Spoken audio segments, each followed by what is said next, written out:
Ladies and gentlemen, esteemed guests, and fellow citizens. Today, we gathered to celebrate the 75th Republic Day of India. Republic Day, celebrated on the 26th of January every year, marks the day when the Constitution of India came into effect in 1950.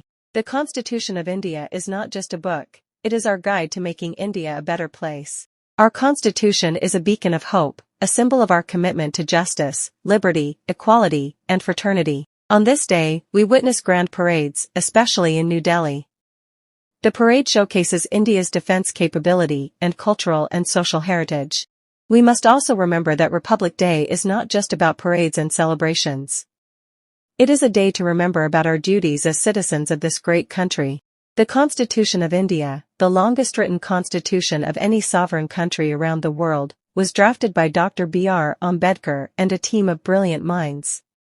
It guarantees our fundamental rights, such as equality, freedom, and justice, regardless of their religion, race, caste, or gender. As students and future leaders of this country, we have a significant role to play.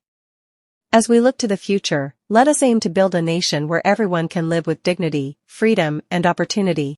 As children, let's promise to be good citizens and make our country proud. Happy Republic Day, everyone!